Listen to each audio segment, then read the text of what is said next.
Selamat datang ke channel Cikgu Meriku. Kali ini Cikgu Meriku ingin membuat perkongsian berkaitan dengan tajuk sistem bumi. Tahukah pelajar-pelajar sekalian bahawa tajuk sistem bumi adalah tajuk yang sangat penting? Jika murid tidak memahami sistem bumi, maka murid tidak dapat memahami apa yang dipelajari di dalam geografi STPM secara keseluruhan. Oleh itu, mari kita sama-sama belajar tentang apa itu sistem bumi. Jom. Bumi ialah planet ketiga daripada 8 buah planet dalam sistem Suria. Jarak di antara matahari dengan bumi ialah 149.6 juta kilometer. Bumi mempunyai satu satelit iaitu bulan. Kira-kira 70.8% permukaan bumi dilitupi air. Kemudian 29.2% adalah terdiri daripada daratan. Bumi mempunyai sistem tersendiri dengan komponen yang terdiri daripada atmosfera, biosfera, litosfera dan hidrosfera yang saling bergantung antara satu sama lain.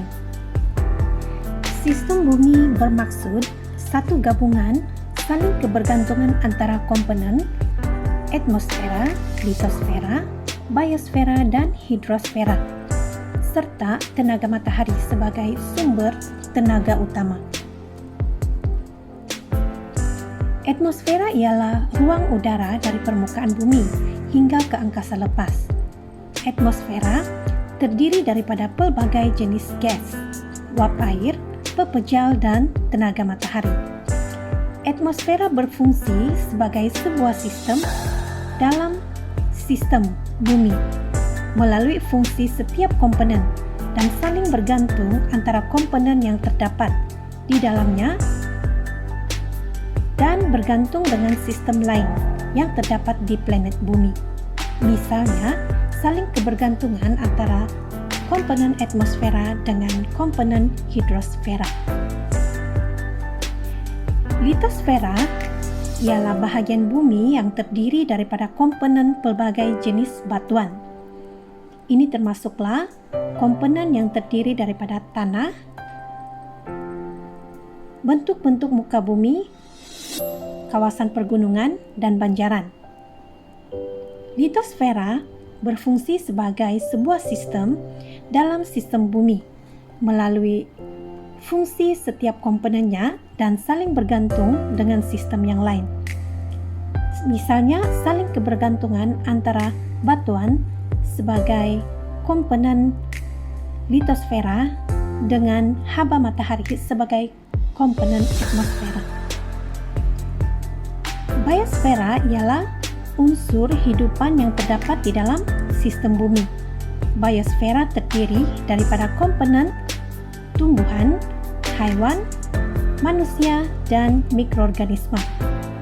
Sebagai sebuah sistem dalam sistem bumi, wujud antara komponen hidupan ini serta saling kebergantungan dengan sistem bumi yang lain.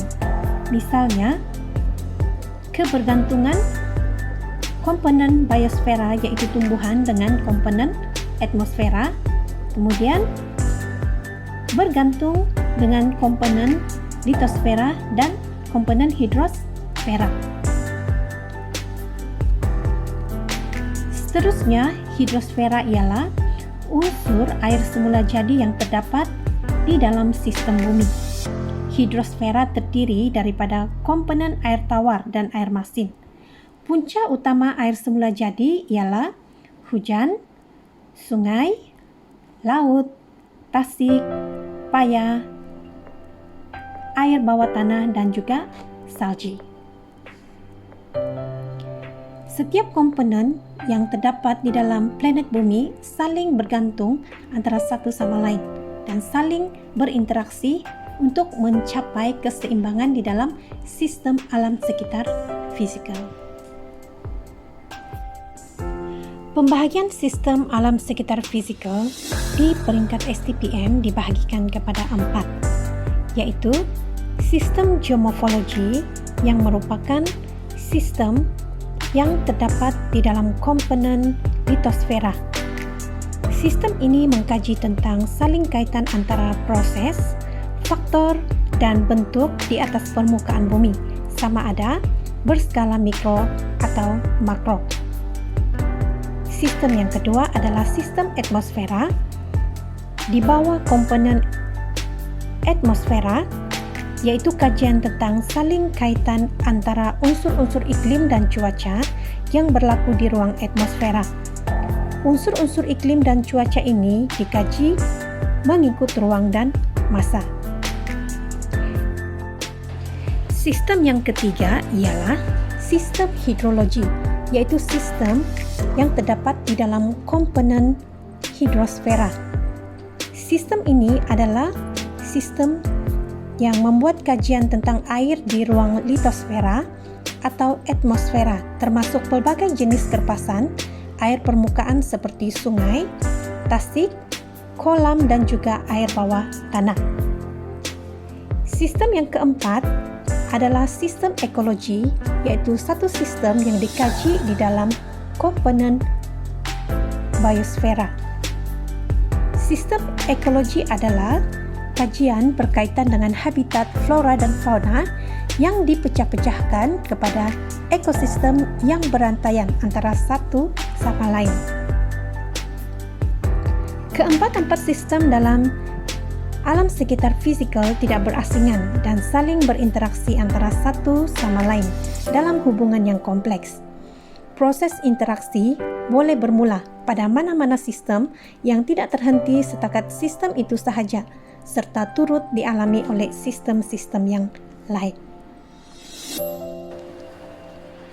Terima kasih kerana telah menonton video ini sehingga selesai. Semoga apa yang dikongsikan pada hari ini dapat membantu murid untuk memahami dengan lebih mendalam berkaitan dengan apa itu sistem bumi. Sampai jumpa lagi. Bye-bye.